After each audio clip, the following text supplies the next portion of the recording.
Today's gospel message is titled, A Warning About Jealousy and Sin. Genesis 4 verses 1 to 16. Life outside the Garden of Eden was not what Adam and Eve had dreamed of. The days were no longer filled with the beauty of paradise, where everything was perfect and peaceful. Instead, they had to work hard, sweat under the sun, and face the reality of a broken world. But in the midst of their loss, there was also hope. God was still with them. With God's help, Eve gave birth to her first son, Cain. Imagine her joy. After the pain of losing Eden, here was a new beginning. Eve's words were full of amazement. With the Lord's help, I have produced a man. It was her way of saying, even though we lost so much, God has not abandoned us. Later, she gave birth again to another son, Abel. The two boys grew up, each finding his path in life. Abel became a shepherd, gently caring for flocks of sheep and goats. Cain worked the land as a farmer, planting seeds and harvesting crops. Both were hardworking. Both knew what it meant to labor in a world that no longer gave fruit easily.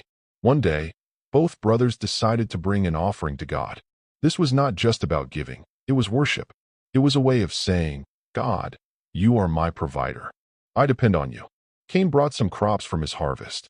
Abel brought the best, the fat portions from the firstborn of his flock. The difference was not in the type of gift, but in the heart behind it. Cain gave something. Abel gave his best. Abel's gift came from love, faith, and honor for God. Cain's gift was just an act, something done, but without full devotion. And the Bible says, the Lord looked with favor on Abel's offering, but on Cain and his offering he did not look with favor. At that moment, Cain's heart burned. His face fell. Jealousy crept in like a shadow. He compared himself to his brother, and comparison always robs us of joy. He thought, why Abel and not me? Why does God accept him and not me? But God, in his mercy, didn't leave Cain in silence.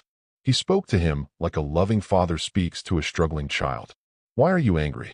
Why is your face downcast? If you do what is right, you will be accepted. But if you do not, watch out. Sin is crouching at your door. It desires to have you, but you must rule over it. What a warning. What a picture. Sin is described like a wild animal, crouching, waiting, ready to pounce. God was telling Cain, you still have a choice. You can master this before it destroys you. You don't have to let jealousy win. But Cain did not listen. Instead, he let anger grow. He allowed bitterness to speak louder than God's voice. One day, he lured Abel into the field. There, jealousy turned into violence. Cain rose against his brother and put him to death, the first murder in human history. Think about that for a moment. Two brothers, raised in the same home, both children of Adam and Eve. One chose faith and honor, the other chose anger and pride. And in that moment, sin brought destruction. Later, the Lord came to Cain and asked a question. He already knew the answer to. Where is your brother Abel? Cain lied.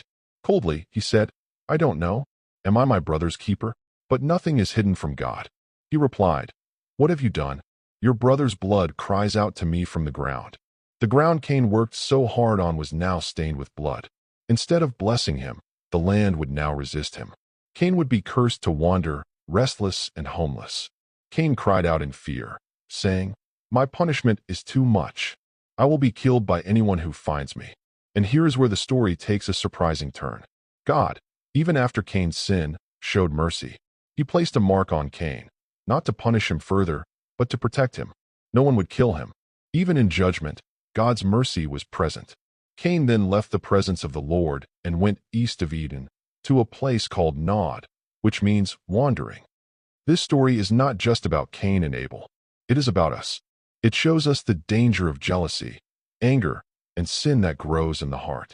It shows us how God looks not at the gift, but at the heart behind it. Let us draw out some lessons. 1. God sees the heart behind the gift. Cain brought an offering, but not with the right spirit. Abel brought his best, with faith and honor. God does not look at the amount, the size, or the outward show. He looks at the heart. When we give him our worship, our service, our time, or even our money, he wants it to come from love, not duty. 2. Jealousy is dangerous. Jealousy starts small, but if we don't deal with it, it can grow into bitterness, hatred, and even violence. Jealousy makes us compare ourselves to others instead of being thankful for what God has given us. Cain's jealousy blinded him until he destroyed his own brother. 3. Sin is always waiting at the door. God warned Cain, and he warns us today, that sin is like a wild animal crouching at our door. It waits for a moment of weakness. It whispers, "Do it. Say it. Act on it." But we are not powerless. God told Cain, "You must rule over it." Through Christ, we have the power to resist temptation. 4. We are our brother's keeper. Cain asked, "Am I my brother's keeper?" The answer is yes. We are called to love one another, to care for one another, to protect and not harm. The Christian life is not selfish. It is about community, love, and responsibility. 5. God's mercy is greater than our sin. Even after Cain's crime, God showed mercy. He protected him. This does not mean God ignores sin. He judged Cain, but he also extended grace. This points us to Jesus, who took the punishment we deserved and still offers mercy today. Maybe you see yourself in Cain. Maybe you felt jealous when others are blessed. Maybe you've given to God out of duty, not out of love. Maybe anger has been growing in your heart. God is speaking to you the same way he spoke to Cain. Why are you angry? Sin is waiting to destroy you, but you can master it. The truth is, we cannot master sin on our own. But through Jesus Christ, who died and rose again, we can. His Spirit gives us the strength to say no to jealousy, no to anger, no to bitterness. He gives us a new heart, one that loves, forgives, and gives our best to God. Let us not walk the road of Cain. Let us not allow jealousy to poison our hearts. Instead, let us walk in the way of Abel, offering God our best, living with faith, and loving one another. When jealousy knocks, remember gratitude. When anger rises, remember God's warning. When sin crouches at your door, call on Jesus for strength. Because in the end, life is not about what we give in our hands. It is about what we give in our hearts. Thanks for watching. If this message blessed you, don't forget to like, share, and subscribe for more faith-filled teachings. Stay encouraged and stay close to Jesus.